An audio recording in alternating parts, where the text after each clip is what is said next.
네, 다음으로는 우리 교수님께서 저희 제자들을 위해서 짤막한 답변을 해주시겠습니다. 네, 오래간만에 다시 만나 참으로 반갑습니다. 젊은이는 미래에 살지만 늙은이는 과거에 산다는 말이 있죠. 나도 어느덧 환과 증가 다 지나가고 청년 퇴임을 이제 눈앞에 두고 보니 나 자신도 모르게 어느덧 늙은이가 다 돼요.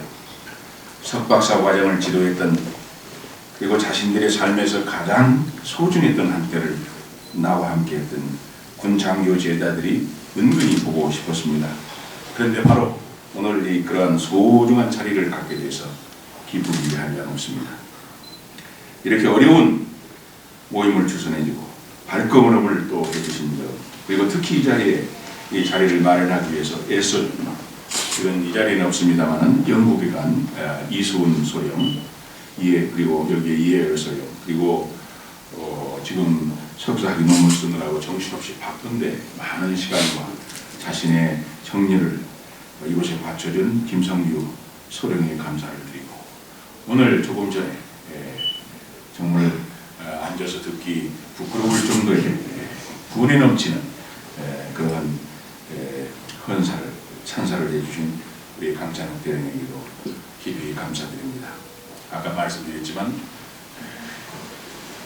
그 한가위 복사해서 우리 가고 저도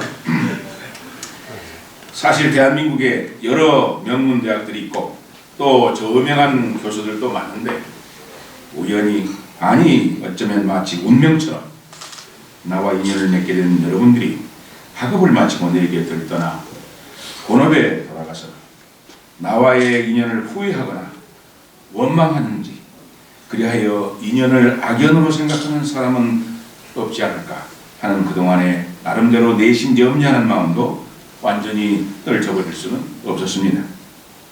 여러분들은 대한민국의 장교로서 조국을 지키는 수호자, 국가 안보의 파수꾼이며 조국 통일을 위한 전사들입니다. 대한민국의 안보정책, 국방정책은 지금까지 소위 억제 정책에 입각해 왔습니다.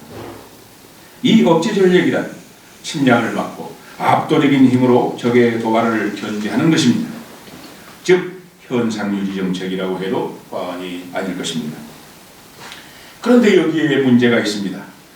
그것은 그 현상유지를 위한 억제 전략이 실패했을 때, 즉 대한민국의 적의 도발과 침략이 억제 정책에도 불구하고 실제로 발생했을 때 바로 그 진리의 순간에 억제 정책은 아무런 쓸모가 없게 되고 적과 싸워 이길 수 있는 군사 전략이 국가의 운명을 좌우하게 된다는 것입니다.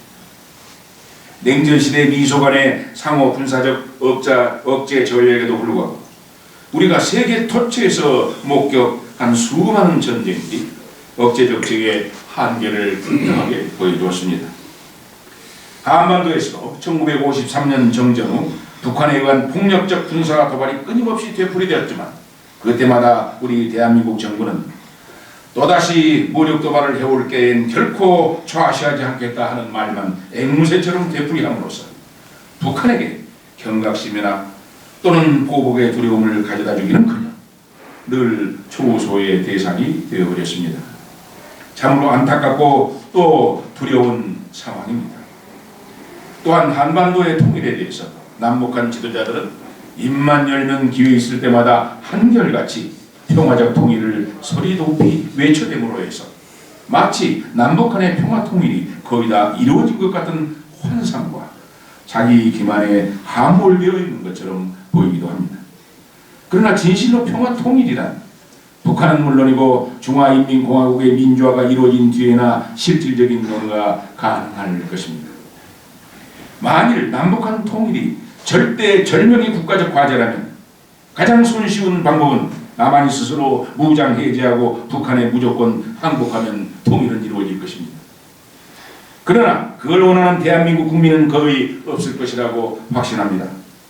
그것은 우리 모두가 지금 향유하고 있는 자유민주주의적 삶의 포기를 의미할 뿐만 아니라 동시에 남한에서 전국적인 피해 대수층을 자청하는 꼴이 될 것이며 그것은 사실상 우리 모두의 죽음을 의미하기 때문입니다.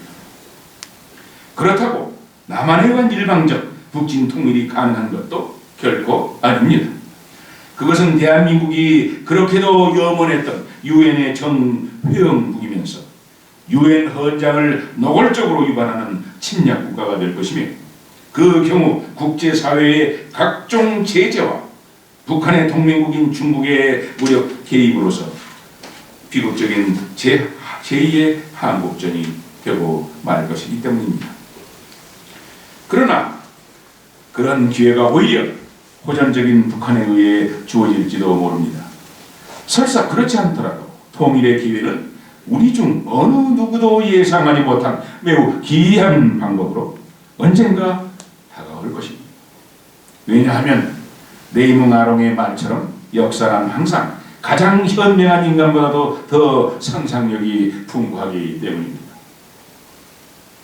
북한의 호전적인 침략과 돌발적 도발에 철저히 대비하고 그것을 기회로 삼아 조국 통일이라는 궁극적인 국가정책적 목적을 달성하는 것이 곧 대한민국의 국방정책의 핵심일 것입니다. 따라서 승리를 목표로 하는 올바른 군사 전략이 없는 단순한 억제 전략의 안보 정책은 역사적으로 중국의 만리장성이나 또는 프랑스의 마지노 라인처럼 한갓 모래성에 지나지 않을지도 모릅니다. 따라서 소국적 안보 정책인 단순한 억제 전략을 넘어서 승리를 목표로 하는 군사 전략의 중요성과 학습의 당위성이 바로 여기에 있을 것입니다. 물론 올바른 군사 전략을 숙지하는 것이 반드시 전쟁에서 승리를 보장하는 것은 아닙니다. 클라우세비츠도 전쟁이 그 자체의 문법은 갖고 있지만 논리는 갖고 있지 않다고 경고했습니다. 전쟁에서 전략의 원칙은 있어도 전쟁이 논리적으로 진행되거나 귀결되지 않는다는 말입니다. 그것은 마치 문예 창작의 기법은 있어도 그 창작 기법 자체가 훌륭한 시나 소설 같은 문학작품을 반드시 생산하지는 못하는 경우와 비슷하다고 하겠습니다. 그러나 기법을 모르고 써대는 글이란 참문에 지나지 않는 것처럼 군사 전략의 무지가 곧바로 재앙을 가져올 것이라는 것은 거의 확실합니다. 그리고 군사 전략은 올바로 철저히 연구하고 내면화해야만 그 보람을 가져올 것입니다. 다시 클라우세비츠의 말을 빌린다면 엉성한 군사 전략적 지식은 마치 부정확한 외국어 실력처럼 오히려 잘못된 결과만을 가져올 것입니다. 이처럼 군사 전략은 실증적 과학의 세계가 아니라 기회의 세계, 예술과 기술의 세계입니다. 따라서 군사 전략의 원칙들은 단순히 기억하는 데 그치지 않고 실천과 경험을 통해서 자신의 일부, 소위 제2의 천성이 되었을 때 비로소 최소한 잠재적으로나마 훌륭한 전략가 또는 군사 천재가 될 수 있음을 우리는 기대할 수 있습니다. 그것은 마치 식욕이 넘치는 사람이 훌륭한 요리책 한 권을 깡그리 암기했다고 해서 곧 바로 주방장이 될 수 없다. 베스트셀러 운전 가이드를 자기가 암기한다고 해서 바로 최고의 운전사가 될 수 없는 것과 같은 이치일 것입니다. 전쟁이란 평생 한번 체험할까 말까 하는 드문 사건입니다. 따라서 직접 체험하기 어려운 것이기에 전쟁사의 간접 경험을 통해서라도 습득하려고 꾸준히 노력해야 할 것입니다. 그러나 간접 경험 중 하나인 전쟁사는 실증적 역사가의 단순한 내레이션을 넘어 전략적 원칙에 입각한 평가까지 포함하는 전략적 연구로 발전할 때 비로소 전략적 마인드를 형성하는 데 도움을 줄 수 있게 될 것입니다. 나는 여러분들에게 진실의 순간에 대비하여 끊임없는 전략의 연구를 권유하는 바입니다. 한 송이의 국화꽃을 피우는 심정으로 봄부터 우는 서쪽새의 우는 소리와 먹구름 속의 천둥의 울음소리를 견디어내야 할 것입니다. 무서리가 내리고 잠도 오지 않는 기나긴 밤을 견디어내야 할 것입니다. 그래야만 언젠가 거울 앞에 선 내 누님같이 생긴 국화꽃 향기처럼 완전히 내면화된 전략적 향기가 물씬 풍기는 소위 군사적 천재로 거듭날 수 있을 것입니다. 부디 군사적 천재가 되십시오.